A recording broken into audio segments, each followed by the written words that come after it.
Well, Cenk, I agree with everything you've said so far. Okay, that's all I have to say about it for today. Yes, look, from everything I understand, Hamas had 5 other ceasefires given to them that they would have gotten on better terms, where the tunnels weren't going to be allowed to still be destroyed. So they obviously were degraded to the point where they had to agree to something that they didn't want to agree to in the first place. So that's one point. And it sounds like even Obama said today that Hamas did break the ceasefire. So that's 2 things that anyone can say. Well, you guys never believe the government, so why do you believe the government now? But I think for every story that we ever do, occasionally you got to pick something to believe, right? I mean, yes, I think the government lies all the time, but there's something, you got a lot of paper here. Sometimes you got to believe something. So yes, it's really shitty. I don't feel any worse for the soldier or his family than anyone else that's died on the other side. But I do agree with the original point you made about what the Israeli narrative is, which is what can they do? What can they do? They are in war. So when we show numbers, whatever it was, 1,600 versus 60 or something like that. Well, in the last 8 years, they've invested in the Iron Dome, which has saved their people. And not only has the Iron Dome saved their people, the Iron Dome has actually saved Palestinians. Because think about it, if the Iron Dome wasn't there and these rockets were all landing, well, if you think Israel's response is harsh now, well, just imagine how much harsher it would be if these rockets were landing. So the Iron Dome has saved lives on both sides. I think that we can say that empirically. There are tunnels literally being dug. I mean, think about the distances that we're talking about. This whole country is the size of New Jersey.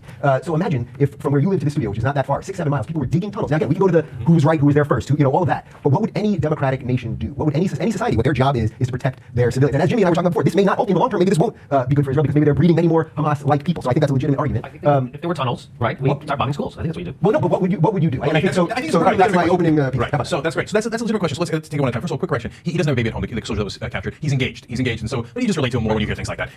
So now, what can you do? End the tunnels. Number one, of course, you could stop occupying. Right. But that's not a starting point from here, because right this second, what can you do right now? So to say this is about occupation right now, they can't leave. Well, first off, they were there, and you can say the blockade. There were 2 years also that the blockade wasn't there, from 2005 to 2007. The blockade, that's not exactly right. But it was pretty much not there. It pretty much wasn't. I mean, the blockade really kicked in after Hamas was elected, and they killed about 200 Fatah members. We're throwing people off roofs of buildings. And yes, they were democratically elected. There's been no election since. I'm pretty sure they're out of their democratically elected term. Well, you see, so we don't know every. All right, no, I hear you, but super quick on the 2005, 2007 thing. So Israel, to their great credit, got the settlers out of Gaza and said, hey, you know what, we're going to leave Gaza. Now, what they didn't say is we're going to let them control their own borders, their own airspace, their own trade, etc. Right? In the beginning, there were some borders that were open, but as soon as there was a disagreement, actually started in 06, and then when Hamas got elected, it was done. So the fact that Hamas killed a lot of Palestinians in the process. They did, but see, that's the thing. Nobody defends Hamas, so that's easy, right? Well, I've seen a lot of Hamas defenders. But okay, not here, right? So when a country says the guys we didn't like won your elections, so we're now going to rule over your country, that means that country's occupied, right? There's just no question about that. You see what I'm saying? Like we can't say to Mexico, hey, we didn't like the way your elections went. You no longer have borders. So I think that's totally legit. We can blame George Bush certainly because he had a lot to do with the elections in the first place. But also keep in mind that Israel left something like 3,000 greenhouses there. They left the horticulture biz. They left this stuff that was immediately ransacked. So imagine, did they give them a day? Did they give them 1 day of saying maybe we can use this for peace now? And I think that's the problem, because if you want them to withdraw from the West Bank, which I would like them to do too, I want a 2-state solution. But it would be crazy to say, well, withdraw now because look what just happened. Like it's much worse 9 years later. So no, yes and no. So first of all, I've always said that Hamas firing rockets from Gaza after there was at least a withdrawal, right? At least they took the settlers out. I think it was 8,000 people. That was crazy. It was never going to lead to anything good, and it certainly wasn't going to lead to the liberation of the West Bank, right? Or further liberation of Gaza. So I totally agree with you there. I agree with them. Throwing the Fatah members off the roofs was horrible, etc. The greenhouse thing. I mean, look, whenever there's a separation in Cyprus, for example, Greeks and Turks separated. Both sides left a lot of things behind. Yeah. Okay. So now on the tunnels, which it was an issue back then, and it's certainly an issue now. You say like, what are they supposed to do? I actually said in a show that I did with Anna last week. Look, I would send in special forces to deal with rocket launchers and tunnels that go into Israel. Okay, because tunnels that go into Egypt are usually to bring stuff in because there's this massive blockade and they can't bring anything in. So it's not done by the Egyptians, which I think people don't acknowledge enough. I mean, Egypt is literally dumping sewage water into tunnels to stop the tunnels. Right. Now Egypt and Israel are allies, and they're doing it in coordination with one another. But yes, it's the government of Egypt that's doing it. So to me, so when you call it terror tunnels, the ones going into Egypt are not necessarily terror tunnels. Have there been weapons brought in from there? I'm positive there have, right? But have there also been bread and food and construction material, etc.? Also, because there's a giant embargo. So on the other hand, tunnels that go into Israel, well, they're specifically for the purpose of going into Israel and capturing people, killing people, etc. It's not like they're looking to vacation in Israel. Okay, so that part is true. But Dave, you can't help but come back to the occupation, because if you've got an embargo, at the very least since 07, that's 7 years, you got to build tunnels, you got to dig tunnels. You don't have a choice, right? And the thing is, you say, what is Israel supposed to do? Well, look, we've had 47 years to figure this occupation thing out. I mean, I almost want to make T-shirts that says how long? How long for the war on drugs here in America? How long for the Cuban embargo? How long for the occupation? How long can we go with policies that don't work? Right, well, so a couple things there. So first, the 47 years. I mean, it's not like everything was okay before 1967. Actually, the PLO was formed in 1964. So it's not as if everything was okay and that the whole Arab world was thrilled that Israel was there. By the way, before 1967, Jews couldn't go to the Western Wall in Jerusalem, which Jordan controlled. Right now, Israel controls Jerusalem, but Jordan controls the Temple Mount, where they don't even let Israelis go up there. So it's not that they've done nothing in the name of religious sensitivity and all that stuff. But so to go to the occupation thing, I just don't. So if they pulled out right this second, let's say they did exactly what you're saying they should do. So pull out the West Bank completely. Do you think that brings peace?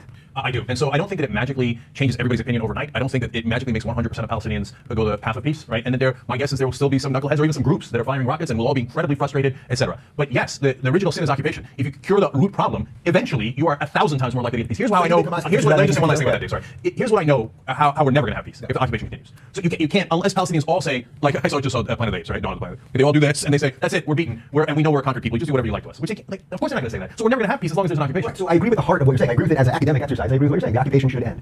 In reality, they left Gaza, and if you're going to give them any credit for taking all their people out and doing something that was not easy, you know what I mean? It's a disputed land, so they did exactly what you're saying. If they were to do that, I just think there's no reason to think it would end. Hamas would be like, see, we got them to leave. And by the way, it's in our charter, kill all the Jews, so we're going to keep doing that, right? I mean, that's pretty good. We'll keep doing that. And now the borders are that much closer. You know what I mean? They don't control the Jordan Valley. I just think I think it's easy to say, and I agree with your sentiment. I do agree with it. Let them, and I think that was the intention of the disengagement. But in a practical sense, I just don't see how it works because they have an example of how it didn't work in Gaza. And look how much shit they got in. If you know what I mean, if the blockade was that strong, somehow they got 300,000 tons of cement in there to build all this stuff, all these rockets, all these weapons, syringes to kidnap people. people, there would probably be a lot more of that. So again, this is extremely complicated. All right, so I want to address the charter and some of the points you just made, but we're going to let other people in. So regardless of whether or not you think the new settlements would stop the violence continuing on, what's happening now is only leading to more hostility toward the Israelis. So I mean, I go back to the example of the United States using signature strikes, right? We do signature strikes or drone strikes. We kill innocent civilians in the process of doing so. And we say that, hey, we're out there looking for terrorists. But the more we do that, the more hostility, the more hostile people are toward the United States because innocent people are dying as a result of that. Now, in this particular case, you have 1,600 people dead on the Palestinian side, the majority of which are civilians. And so if you want to lead to peace, you have to stop what you're doing at this very moment. And if you look at military capabilities, if you look at defense capabilities, you have a complete mismatch, right? The Palestinian side, or Hamas, I should be very specific, Hamas does not have the same military capabilities that the Israelis do. And they also don't have the same way of defending themselves. They don't have the Iron Dome, right? So to say that they're equal and Hamas is launching these rockets and as a result, the Israelis are going to go after Hamas with full force, even knowing that they're going to kill all these civilians, is not the right solution to the problem. They're not going with full force. Nobody would argue that with full force, this thing would have been over in a day. Okay, so they're not going full force. Maybe that's not the right word. Has any other nation in the history of the world dropped text messages and leaflets and I know the firecrackers? I mean, has anyone done that? But put it in your perspective. If someone told you, hey, you got a call in the middle of the night, someone told you, hey, dude, we're about to bomb your home. You have a little while to get out. I mean, is that really going to help you out? No,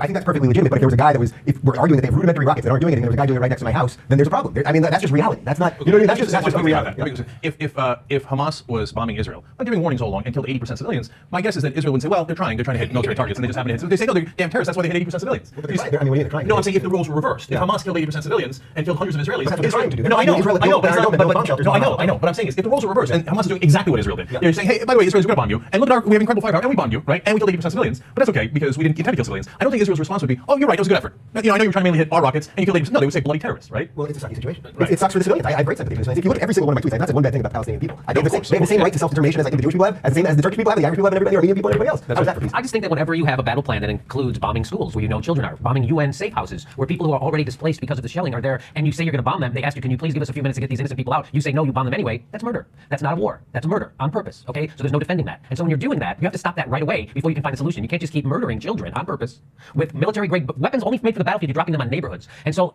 Benjamin Netanyahu was on Meet the Press, and he said the difference between Israel and Hamas is that Hamas uses people to protect their bombs, and Israel uses bombs to protect their people. Wow, that sounds great. So what he's really saying is if you use human shields, fuck your human shields. We're going to kill them. So if he was a cop and somebody was coming out of a bank with a knife to a woman's neck, telling the cop stay back, Benjamin Netanyahu would say, fuck that, kill that woman. You can't use a human shield. Shoot her right away. So that's their theory of war right now, which is a horrible theory, which is why they're losing. You lost Joe Scarborough, for fuck's sake. For Christ, it's all, you cannot defend bombing schools with a blue UN flag on it, especially after the UN begs you not to, or if you're going to bomb them, let them up. So that's, I just want to make that problem. And one more thing I'll say, Nicole Wallace was trying to push back against Joe Scarborough, who has turned and flipped. And she said, I think Israel, because he said, and you can't have this indiscriminate killing. And she said, I think Israel would push back on your use of the term indiscriminate. And I wanted to scream, I did scream. I'm like, oh yes, it's discriminate. They're discriminating when they kill children and women and innocent civilians. They know exactly what the coordinates are. They know right where that missile's going. They know there's innocent people in that school, and they're doing it on purpose. It's not indiscriminate. It's discriminate. And yes, we all want a solution, but you can't find a solution while you're murdering children on purpose. Okay, that's all I want to say. Okay, so let me just want to say one quick thing. Understand that the U.S. does something similar with drone strikes. When we do a drone strike based on signatures, that's the cell phone in what we think is the right cell phone in the right area, but we don't actually know who we're killing. And oftentimes we'll bomb weddings, and women, children, etc. will die. You know what we do about that? We get really, really angry on the show, right? And we criticize our own government, as in this case, Jimmy is criticizing Israel. So Israel's not the only one who does it, but we get mad every time any country does it. Right. The only caveat to that would be that, and this goes to what Anna was saying, is that they're fighting people that are on their border, that are shooting at them. So it's a little different when none of us know why we're in Afghanistan. You know why? I have no idea why. What are we doing in Pakistan? Killing people across the world that are not shooting at us. So there is a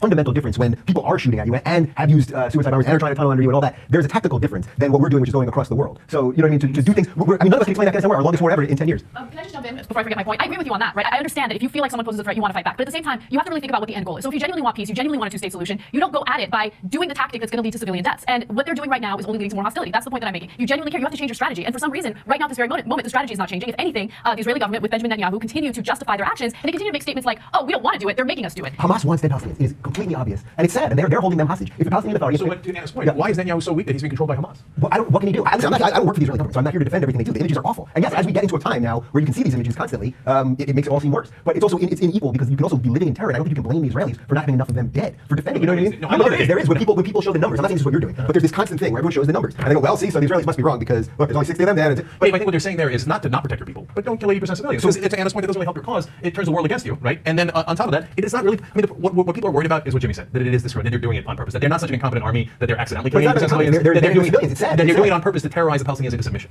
Okay, and knowing Netanyahu and how he's done, and not every Israeli government has done that. There's a lot of Israeli governments that have offered some degree of peace and negotiations, but this right-wing government has chosen that path. It appears. What would I do if I was Israel? One, I would go to the 1967 borders. I know they think that's something, but you know what? At this point, it is. Hold on. No, I'm going to do today. Let me explain. Right this second. Because right now they're not stopping because of pride, right? They say, oh yeah, we started this, and we're going to get every single tunnel, and we were right, and we're going to obliterate Hamas, etc. And because Netanyahu has an 85% popularity rating, he's not going to stop that. Okay. But what I would do is say, Look, we already know the deal. By the way, if anybody cares, it's already been negotiated that the West Bank, Israel's going to get some percentage of it. I forget exactly what percentage. At one point it was 4%. I think it's higher now. They're going to get to keep some of the settlements. In return, they're going to give a strip of land that connects Gaza Strip to the West Bank. Okay, Palestinians don't get a right of return. And then once you've got those borders, I would build the world's highest wall, which they already have. They just built it in the wrong place. Okay, and you know what that wall did? It worked. So I would go to the Turkish solution, which by the way, a lot of people, it's controversial and a lot of people don't agree with. The Turkish solution in Cyprus was, okay, the Greeks at the time, and this is understand that it's the Turkish perspective, okay, but Greeks at the time in a mixed island with Greeks and Turks, Greeks were running the island and they started killing Turks. So the Turkish government said, we're not going to handle, we can't accept that. They invade Cyprus. The world is angry at them for invading Cyprus, but the world was angry originally at the government for killing Turks. So both sides are at fault, right? They invade, they take the whole island incredibly quickly, and then they go, well, we're 40% of the population, you're 60% of the population. You take 60% of the land, we're going to take 40% of the land. Everybody that's on that side, that's Turkish, you're going to, sorry, you lost your homes, you're going to have to come to this side. Everybody that's Greek on this side, sorry, you lost your homes, you're going to hate me forever, but you're going to that side. And then we're going to build a giant goddamn wall. And they did, and everybody's criticized them since. The number of deaths since that wall was built is 0. Okay? They separated the two sides, built a giant wall, and the Greeks know if you cross that wall, it's not going to wind up well for you, right? So if Israeli said, here are the borders we've agreed to, basically the 67 borders, I've got the moral high ground, I've built a giant wall, my guess is you're not going to want to cross it, right? And some will, and then Israel will punish them, and then we'll all come on here and agree with Israel.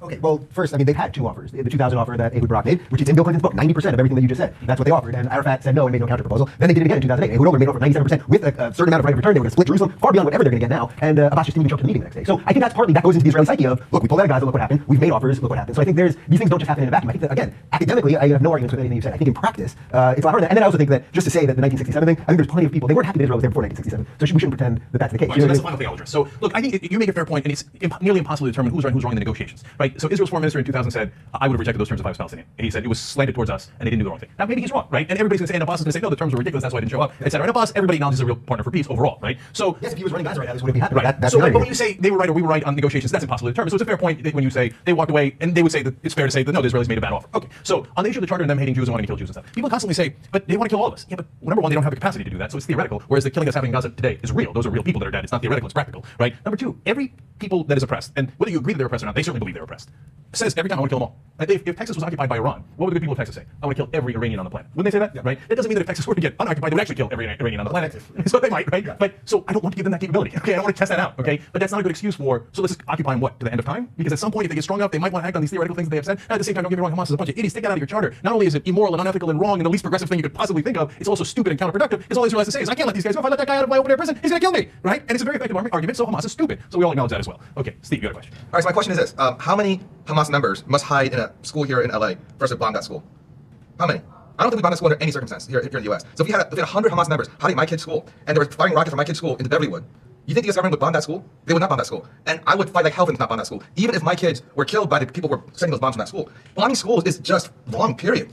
Whether they have human shields or not. And it makes me so sad to see so many good people make these ridiculous mental gymnastics to somehow justify that. That is wrong. If we can't get agreement on that, then we can't agree on the 6-7 borders or anything else. We have to say Israel is absolutely and categorically wrong to bomb hospitals and bomb schools. And you can't just say, well, Hamas is making us do it. That is so weak, and you don't believe it. You don't. You're too good and too smart to believe that, okay? There's under no circumstances, I don't care how many Hamas members are at a school in the U.S., would we bomb that school. We bomb the school because it's full of Palestinians. That's why we bomb them in Gaza. You think the United States, maybe I'm not catching what you're throwing here, you don't think the United States, if there was a group of Al-Qaeda terrorists that were shooting rockets towards your house, 10 miles away, 15 miles away, you wouldn't want them to bomb that place as they were shooting rockets at your house, and possibly digging tunnels under your daughter's... I would fight like hell for that to not happen if that school was full of children. And let me tell you, yeah, it's terrible. I'm not defending it. It's horrible. War is horrible. You're refusing to say that it's wrong. That Israel's taking an action that is categorically wrong in bombing those schools.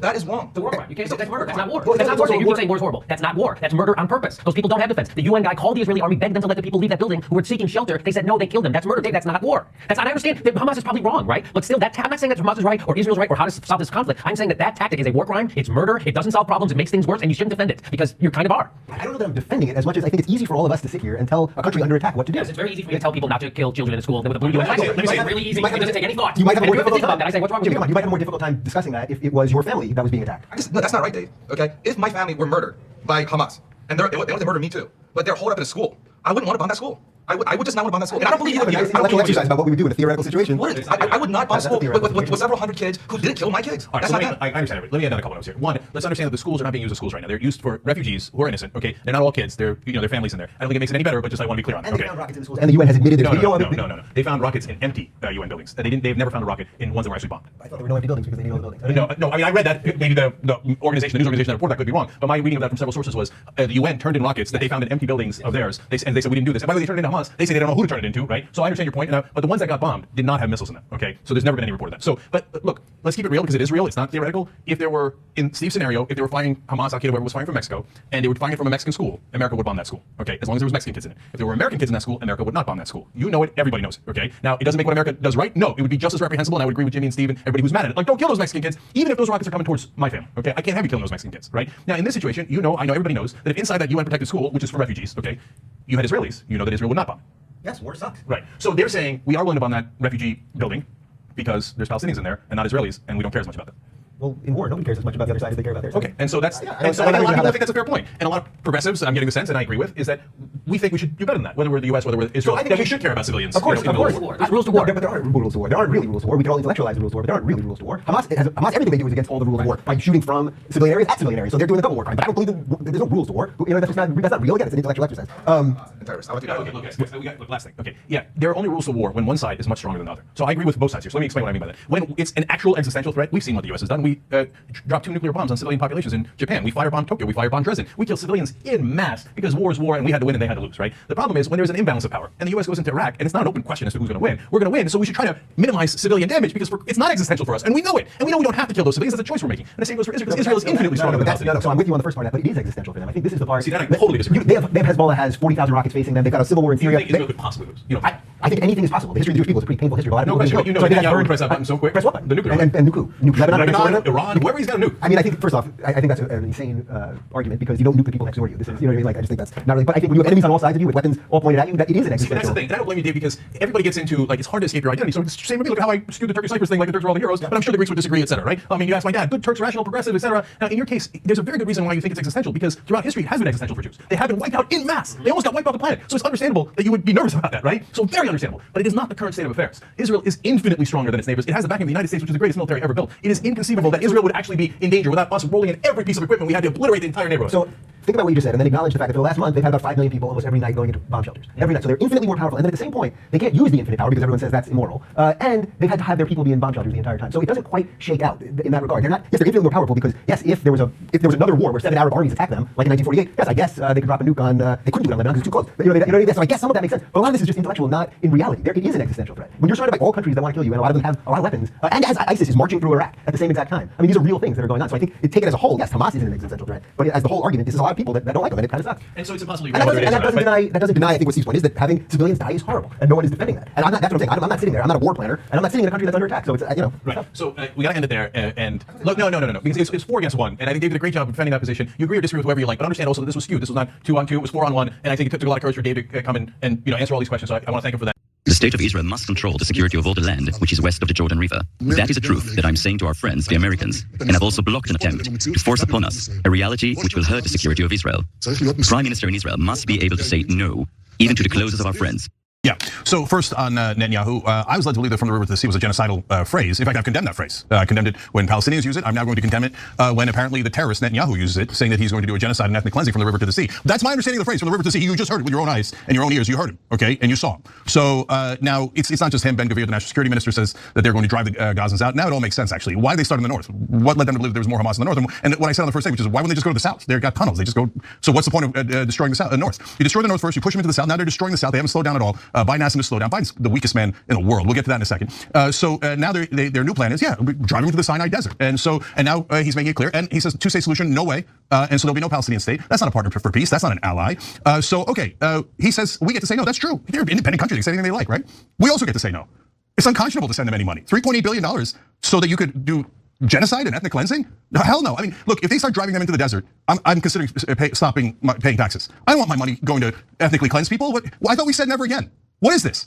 Total, utter monster, okay? It's unconscionable to send them any money. None, 0, 0, 0. But look at the pathetic Joe Biden. We're still trying to convince him. What, by asking pretty please? Is that your strategy? That's the strategy you use with Joe Manchin. Joe Manchin slapped him around like this. And now Netanyahu's slapping him around. Anybody can slap. I'll slap Biden around. You loser. You're at 33%. You're gonna lose to Trump too. Watch when he starts to slap you around. I don't want that to happen. But the guy's the weakest person in America. So what are you gonna do? He just told you. I'm not gonna do a goddamn thing you say. I'm not gonna do the 2-state solution. And I'm gonna drive into the desert. Now what are you gonna do, Joe? And Joe's like, oh, pretty please. Shut up. Do something. Do something. Are you the president of the United States or are you not? This is ridiculous. So there's no defense for any of this. But we'll continue. We won't do anything. We won't do anything to oppose Netanyahu. I don't know what happens when they actually, look, the United Nations says the starvation has begun. 85% of Gazans are already displaced, homeless. and now 25% of them are starving. That's 500,000 people. So America has blood all over its hands. It's because of Joe Biden. It's because of all the politicians in Washington. But now 60 have sent a letter, 60 Democrats saying, oh, come on, Jesus, are we really going to support the ethnic cleansing of the Palestinians, led by Jamie Raskin and Ayanna Pressley? Bless their hearts, at least there's a pulse there, but the rest is unconscionable. Ramesh. Yeah, thank you. I couldn't agree more with many of the things you just said there, Cenk. But I think, first and foremost, I just want to express how sort of powerless I feel outside of attending protests and sharing my voice about this disastrous situation and the sanctity and sacredness of all life, including our brothers and sisters in Gaza right now, and our brothers and sisters in the West Bank who are also being terrorized through a settler colonial project that has existed for 80 plus years. I think the question is if you kind of look around the world at different countries, the vast majority of countries around the world, the vast majority of Americans, believe it or not, just the vast majority of all of us want this to end, want a ceasefire now. But if you look at how popular that opinion is versus who actually has the actual leverage to stop this, it's just one person. It's really just one administration from all I could glean, which is President Biden and our government. We are enabling and are complicit in this situation right now. And you can't say you want a two-state solution when you unconditionally back a genocide occurring to the poor Gazan people, and you're not doing anything about it. So actions speak louder than words, right? I'm not talking about, I totally understand the illegitimacy on certain levels of Hamas, but I'm wondering what a vision, I just want to ask that question, and Ben, I want to hear your thoughts on this. What is Biden's vision of a two-state solution? What vision is there that any of us could have of a two-state solution when one part of the two states has been utterly destroyed, all its people increasingly are being displaced, and well over 10,000 children have been murdered, or killed, whether it's self-defense or not. I don't think it's self-defense, it's deeply disproportionate. So it's sort of like, if it's our country and our leadership that has the only leverage to end this, why is it that they're so insistent on continuing to unconditionally support this genocide, yet state they want a two-state vision? So it's sort of like, I have to question whether they want a two-state vision, and if so, what would that look like? I'd be happy to answer that. There's so many things I disagree with that both of you said that I would love to address all of them. First of all, Ramesh, you just said you understand in certain ways the illegitimacy of Hamas. They're a terrorist organization that rapes people as a matter of public policy and as the way to resist and get the change they want. Rape and shoot nails into the vaginas of women and take women and babies and children hostage and still holds them hostage. So sure, I'll respond to that. Sure. So in some ways you see the illegitimacy. I would say in every damn way possible you should see the illegitimacy. You both called it a genocide. It is not a genocide. The International Criminal Court will decide officially whether they think it is or not. It's a sham accusation. It's ridiculous because it is Israel defending itself. I got back yesterday from Israel. I was there for 10 days. During the 10 days that I was there, there were approximately 170 missiles launched at Israel. There were 9 on-the-ground terrorist attacks. There were Israelis murdered in the streets while I was there. There were rockets that hit Tel Aviv near where I was. I didn't have to seek shelter because it wasn't the exact part of Tel Aviv I was in, but friends of mine did. If you are at the mercy of a terrorist organization... At the mercy? You mean the IDF as the terrorist organization? No, I do not mean the IDF as a terrorist organization. The IDF is defending itself against these genocidal monsters that are Hamas, and it's well documented and everybody understands that it's an incredibly difficult situation with an incredibly unique set of circumstances of how densely populated it is, how monstrous Hamas is by using their own people as human shields. We're still using that because it's a fact, Cenk. Fact. What you're still using is genocide and ethnic cleansing, neither of which make any sense or hold the muster of fact. It's absurd. It is not ethnic cleansing because if you've ever been to Israel, have you been to Israel? Actually, why would I go to a barbarous country that imprisons 5 million Palestinians and never lets them go and brutalizes them, murders them at every turn? So why would I go to that country? Are you insane? No one go to Israel. You should never go to Israel until they end the occupation, and then we let them go back. It's an incredible nation, and it's the only democracy in the Middle East that has democracy. And you all the time use that as the example of why they should be held to a different standard than Hamas. You talk out of both sides of your mouth on this issue constantly. You say they're a democracy, so that's why they have to be held to a different standard. Then I call them a democracy, and you laugh mockingly at the only democracy that is our allies in that region. It's so ridiculous and egregious. And despite all of the evidence shown and all of the tactics that the IDF takes under the advisement of what it needs to do to try to attain its objectives militarily, it does a litany of things that no other nation does. It's an average of 2.5 civilians killed to military combatants compared to a typical ratio of other wars that's much higher. Compared to American wars, that's 10 to 1, 12 to 1. Yet those numbers do not bother you. You say what that bother me? I did a decade of shows against that. Those numbers don't affect your opinion of what's going on now, I meant to say. And you then also just make up that they're clearly trying to get the Gazan people into Egypt and displace them, when that is not true. There have been some insane statements from some elements in the Israeli government that are not the official position of the government. That is not what the statement of Netanyahu said. From the river to the sea. He said from the river to the sea, they need to have control of their security. What are you talking about? That's exactly what the Palestinians say. When we say from the river to the sea, they say it's political. But when you say Muslim, it's genocide. No, they didn't actually do it. When it's Israel, when they're actually doing the genocide, no. From the river to the sea, as they're in the middle of the genocide, you say no big deal, no big deal. That is such an ignorant statement. When the Palestinians say from the river to the sea, they literally are saying without Jews and Israelis living there. I don't know what they're saying. Where's this monster is actually killing them, butchering them? That's why you've condemned the statement. You've got a theoretical statement on one side and on the other side of actually butchering. So why did you condemn the statement? Because you know that's what it means. That's why you condemn it. Why don't you condemn Netanyahu, that monster who just said from the river to the sea? Because he's not saying that they need to displace the Palestinians. Ben, you're the most biased man in America. And I do condemn Netanyahu. Muslims can't say it, but Israelis can say it all day long as they do it. They're murdering Palestinians as we speak. They need to disavow a fundamentalist belief that wants to kill all Jews as a disease and not allow them to live. That might not bother you, but it does bother me as an Israeli Jew. That's such a weak excuse. I'll tell you why. Yes, I'll tell you why. Because you always hide, like as if Israel's a tiny little country, and they're so defenseless. They're so, oh my God, they can't do anything against the all-powerful Palestinians. who they imprison and take away their water, power, electricity, murder them at all terms, etc. No. If someone was actually trying to kill the Jews, Ben, I would line up in the front line with you. Are you crazy? They just did that on October 7th. Exactly. So you go and they just did it when I was there. They just killed a bunch of people. So why don't you care about Palestinian lives, Ben? Of course I do. 24,000 dead, 10,000 children. Of course you don't care about them. You don't care about them at all. Cenk, you can shout all you like, but you are the one condemning them to murder. So why don't you care about their lives? Condemning them to murder? You're condemning them to a never-ending cycle. Palestinians. Palestinians. You are condemning Palestinians to murder. Because every time I suggest that you put any pressure, or the world puts any pressure on Hamas to stop, you say they're terrorists. You can't ever tell them to stop, so you can only tell Israel to stop, which, as you know, for a goddamn fact, means that this war will end, Hamas will regroup, they will kill more Israelis, and Israel will kill more Palestinians. And that's what you want. That's what you're advocating for. Insane, Ben. That's exactly what you're advocating for. I want a two-state solution where you actually have peace. So do I. But not Netanyahu. That's a horrible statement he makes. That should not be the position. Terrorist, right? But you add, no, not terrorist. Of course he's a terrorist. He does that from the river to the sea, and he's actually doing it. He's 20 times the terrorist I will be with you if he actually encourages. He's doing it, Ben. What more do you need? 48,000? Not one person's been displaced out of Gaza. Are you insane? Out of Gaza. Not one. Gaza, not sorry. one. It's squished into a little corner where they're being bombed.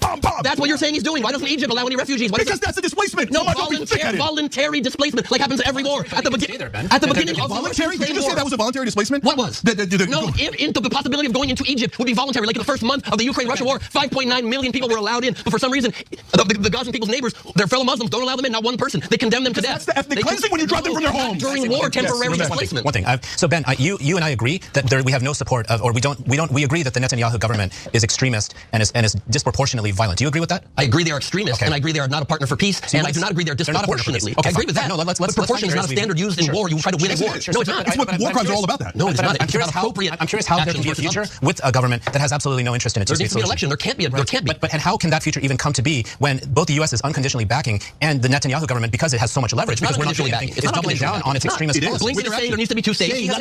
Action. One piece of action. One piece of action. They convinced Netanyahu's government to do a temporary ceasefire, to release Palestinian prisoners for hostages. Those were positions he was not into agreeing to, and they convinced him. Those are the things they convinced him to do. So you can yell all you want, Cenk, and you can sweat about it all you want. Netanyahu wasn't even going to do that deal where they released their own hostages. That's my understanding. So Netanyahu is such a terrorist monster. He wasn't even going to release the Israeli hostages. We had to talk him into it. No, we had to talk him into releasing his own hostages, getting his hostages back. Congratulations to us. We convinced Israel to get their hostages back. But we have to understand that people in Gaza are trapped there. They have no basic services, and they're just being attacked writ large. I understand. So how do you suggest Hamas gets removed from power? What do you suggest? Hold on. Before I have no defense of Hamas, but I do want to understand in context how they came to be. We do know they were democratically elected. I'm not saying they're in any. So then do the people have any responsibility for that? Do the Israeli people have responsibility? Are you in favor of terrorism? Are you saying because Israel's a democracy, they're responsible for the terrorist Netanyahu and they should be attacked? But most people in Hamas civilians have no responsibility. Yes, I want them to vote the right way, both in Gaza and in Israel. But if you start saying the civilians have responsibility, you're saying terrorism is okay. Every nation bears some degree of responsibility for its leaders. But that's what Hamas says, Ben. Be careful.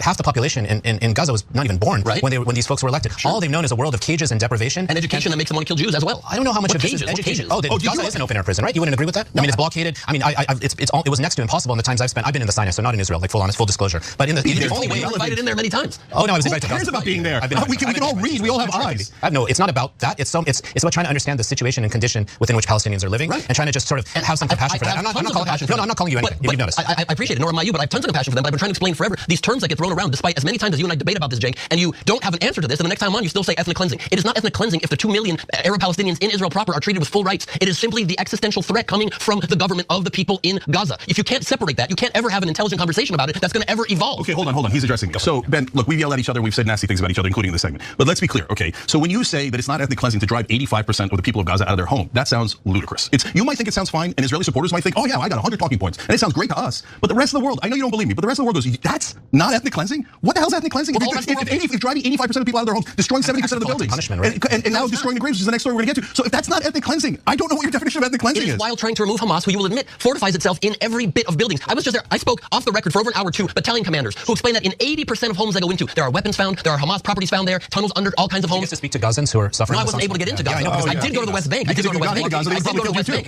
Those same battalion commanders would have killed you, just like they killed Israeli hostages. And you're walking around in Gaza. I'm sorry, I accidentally killed 24,000 people. Does that not prove the fact that they've also killed their own people? Does that not prove that it's just the incredibly dense facts of this area? They're not. If they're so able to intentionally do it. They're not even asking. They're not even asking. Who are you? What are you a threat? No, just kill on.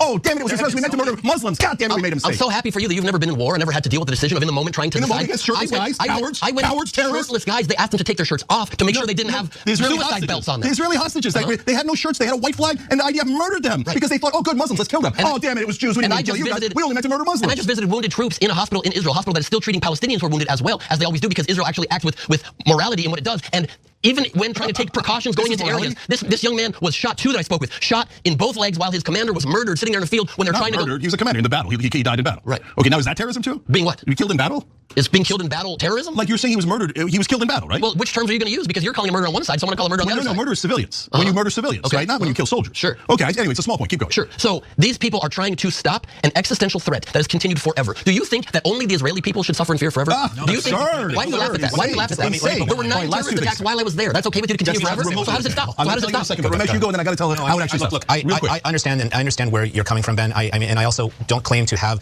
the specific knowledge of being there, but I do think it's important we understand where Hamas came from and how these sets of actions are creating Hamases, more and more Hamases, so to speak, and the recognition that there has been a calculation made by the IDF and or the Israeli leadership that it's worth going after this densely populated area, killing now 24,000 plus people, 10,000. Of which 9,000 are Hamas fighters. Sure. So the calculation was that X lie propaganda. So you believe Hamas numbers? You believe terrorist numbers? But that's what you cite all the time. You cite all the time. And they are using Hamas's numbers. But no, according to you, no Hamas. People like this to me during the debate. No Hamas has been killed. How many? None. I don't know. The number is 9,000. No, it's so you accept numbers from the other side. Yet you go to the other side. And you also say, very important for the record, you also say the world agrees. The world does not agree. Jamie Raskin, who you just cited, who I had coffee with just 3 weeks ago, also, as I agree with what he's now putting up to make sure that Gazans do not get displaced, he also refused to sign a ceasefire now only agreement that didn't call for the release of hostages, and the entire European Union just passed a non-binding resolution 312 to 131. That's all they can pass is non-binding. It's not their country to make sure that a permanent ceasefire happens only with the immediate unconditional release of all hostages and Hamas surrendering. So a big part of the world agrees the only way to end this cycle of violence is for Hamas to stop. Yet no one puts pressure. Nobody puts pressure on the terrorists, only on the people being attacked over and over and over again. I just submit to you that the acts that the IDF have committed are also terrorist acts, and I also submit to you that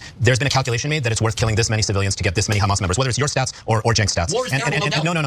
But the war could be stopped right now if Israel made a decision. But what does it mean for Hamas to surrender? They're never going to surrender because they've been emboldened by all the things that Israel has done. The people are being killed and they have no chance to win. So why would they not surrender? Why would they not surrender? Most countries okay, guys. There's only release of hostages. Exactly. That's what I support. That's what I support. That's what I support. Let me give you the actual. I'm fine with all that, except I don't think the Hamas surrender thing will ever happen.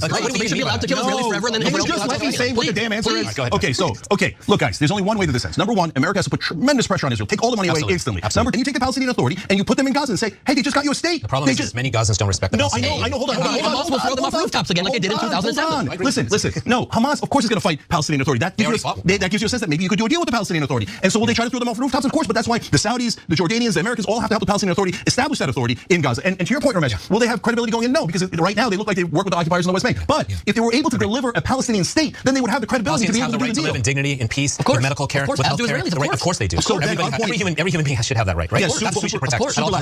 Ben, it's not a question. I'm just saying one last thing. Okay, look, Ben. Do not misinterpret all the yelling back. I'm irate over the deaths of those Palestinians and how they have greatly suffered. I was irate over October 7th, and now I'm irate over this. And yes, this is 20 times the numbers, etc. But Ben, we are not. The number one reason I'm angry at Israel is not just because they're, brutalizing the Palestinians, but because they're going further away from peace and security. Because this is going to just lead to more war and more anger and more terrorism and more violence. It's never going to stop until you make a blew it in the past and we've had that debate. I got you. Today's a new day. Go to the Palestinian Authority now. Hamas has no power or even any respect, as Ramesh said. So the problem there being, you can't make a peace deal with people who aren't in power. You need to remove Hamas. But we never said power. The Palestinian Authority has no respect or even any standing in the polls. It's true. It could be any. I do. But the only way this works is you remove the Netanyahu government with elections and you remove Hamas. You must do both. You must do both. That's why the European Union agrees with that. Okay, yes. You guys decide what you think is realistic. We'll be right back.